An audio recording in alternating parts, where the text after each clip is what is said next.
Mal africain. C'est un mal vraiment qui ronge l'Afrique. Et pour ma part, moi, je ne pense pas que l'Afrique puisse s'en sortir réellement. Mais je vais vous expliquer quel est ce mal qui ronge l'Afrique au niveau de l'industrialisation. Vous savez, pour qu'un pays se développe réellement, il faut que les fils et les filles se mettent au travail dans la production.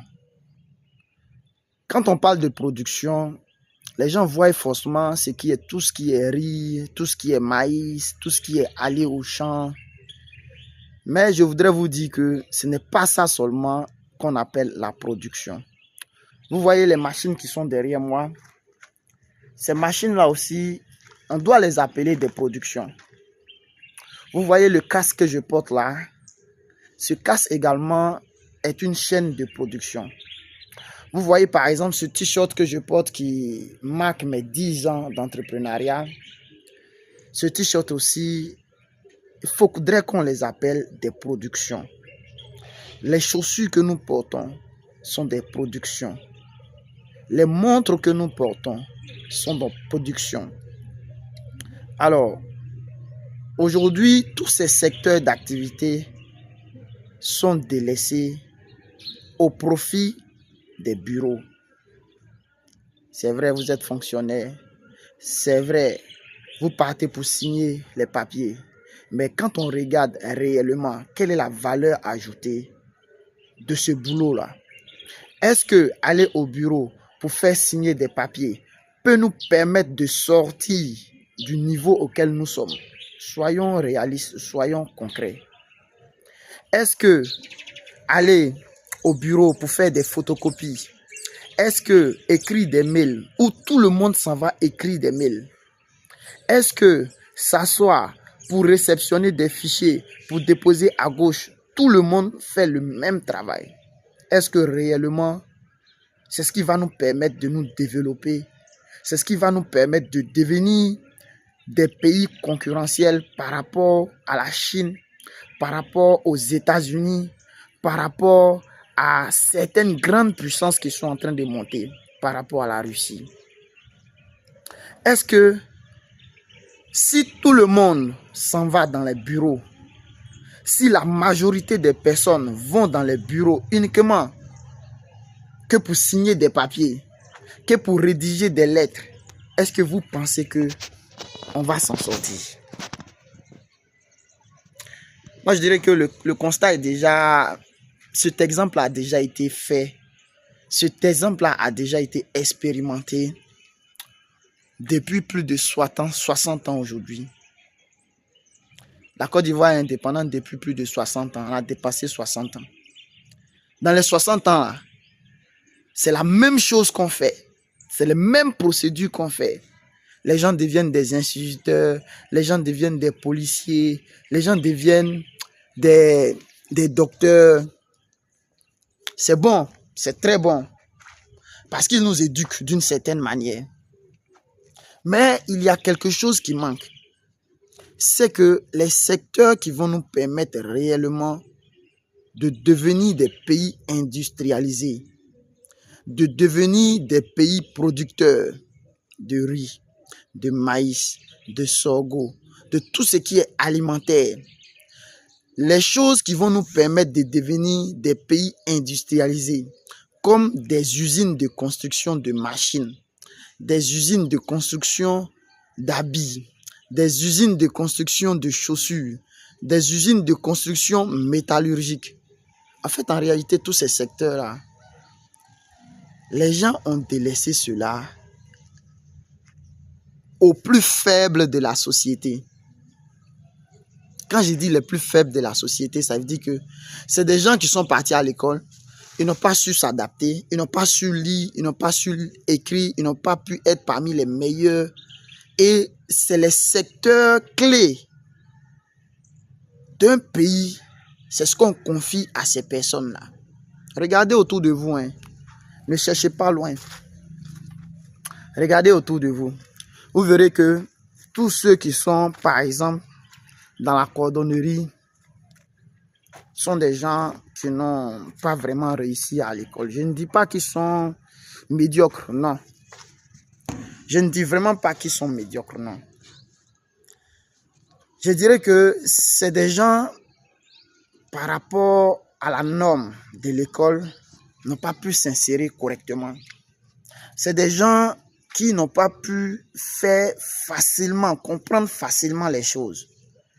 Et c'est à ceux-là que sont confiés les secteurs de développement d'un pays.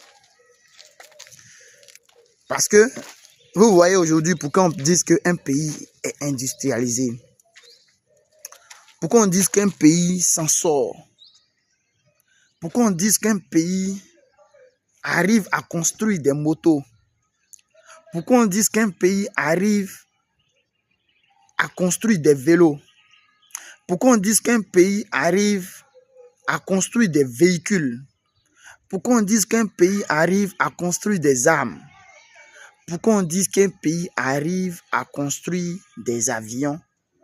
Il faudrait que ces secteurs-là soient confiés à des gens les meilleurs de la promotion, les meilleurs de leur promotion. Est-ce que vous comprenez? Ça veut dire que vous voyez tout ce qui est derrière moi, c'est des constructions qui sont faites ici en Côte d'Ivoire. C'est des constructions, si ta tête ne travaille pas là, c'est difficile de créer ça. Si tu ne réfléchis pas bien, il y a ces types de machines-là, tu ne peux jamais les construire. Mais en réalité, c'est ces machines-là qui sont responsables du développement d'un pays. Quand on va commencer ça doucement, doucement, après un certain temps, on va trouver la bonne méthode. Après des années, on va commencer à construire à la chaîne. Après plusieurs années, on va commencer à construire des usines de fabrication de ces machines-là. Mais quand je parle aussi du mal que l'Afrique mène, quand je dis que nous sommes dans un gros trou, ça c'est la petite partie que je viens de vous expliquer. Mais l'autre plus gros trou, c'est quoi? C'est que ces machines que nous construisons ici, en réalité, excusez-moi du terme, ne sont pas compétitifs sur le marché. Oui, ce sont mes constructions. Mais j'ai dit qu'on n'est pas compétitif sur le marché. C'est la vérité. Pour deux raisons. La première raison, c'est que, vous voyez, pour avoir ce type de marché-là, en Côte d'Ivoire ici, il faut te lever tôt. Pour avoir ce type de marché où vous voyez toutes ces machines qui sont en construction derrière moi, là, ça là, il faut te lever tôt.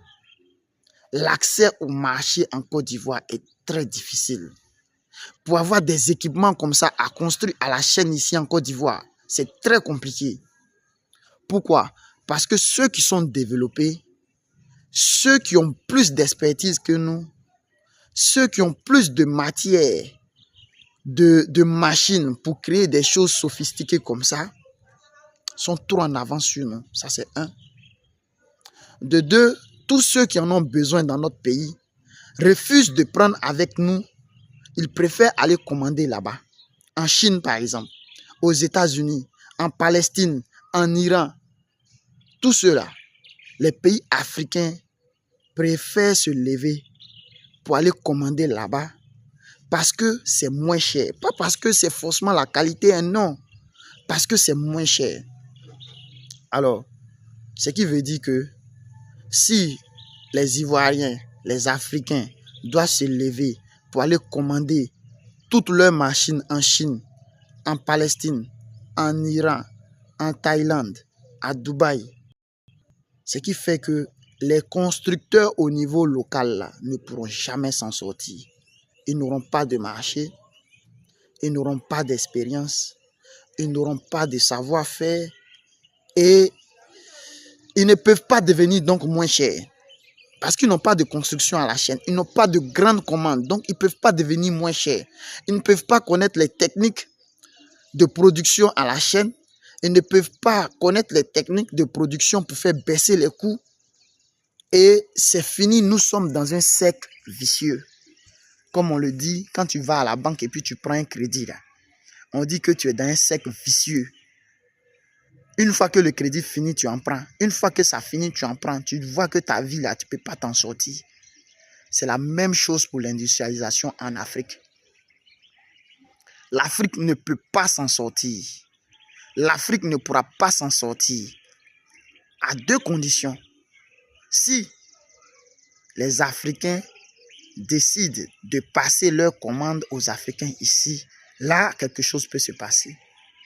Si l'État africain, je ne dis pas l'État ivoirien, si les États africains prennent des lois pour dire que dorénavant, les produits importés seront taxés à 200%, à 300% pour encourager les productions locales, alors ce sera là que nos pays vont commencer à se développer, nos pays vont commencer à devenir industrialisés.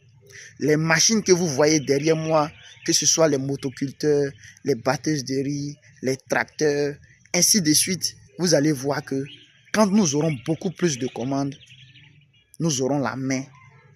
Quand nous aurons beaucoup plus de commandes, nous serons expérimentés.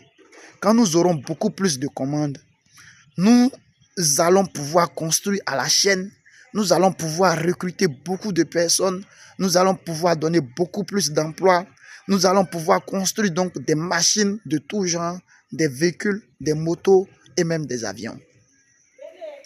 Mais tant que ce circuit-là restera bloqué et que les pays européens vont continuer à construire beaucoup plus rapidement que nous, leur prix va donc baisser et les Africains ont la possibilité d'aller payer là-bas pour envoyer ici, ce qui veut dire que l'Afrique va rester sous-développée en matière d'industrialisation. La logique est simple. Alors, je pense que j'ai été juste un peu long, mais souvent il faut être long pour que les gens comprennent les choses. Ce que vous voyez derrière moi, c'est l'AG Industrie en mode 4 ans. Moi, je commençais à entreprendre, ça fait 10 ans. Mais ce qui est derrière moi, c'est l'AG Industrie en 4 ans. Alors, pour réussir à construire une telle entreprise, c'est beaucoup de discipline, c'est beaucoup de sacrifices, c'est beaucoup de travail. Tu peux avoir un savoir-faire et puis les gens ne te connaissent pas. Tu peux avoir un savoir-faire et puis personne ne te connaît. Tu peux même avoir des expériences et puis tu n'es pas discipliné. Voilà pourquoi j'ai décidé de créer mon programme 365 jours discipline. C'est un programme dans lequel nous allons encourager les jeunes à entreprendre. Nous allons encourager les jeunes à se discipliner. C'est un programme dans lequel vraiment tous ceux qui souhaitent faire dans l'agriculture, dans l'industrialisation, dans l'informatique, dans l'immobilier, peuvent nous contacter. Je veux vérifier souvent les commentaires.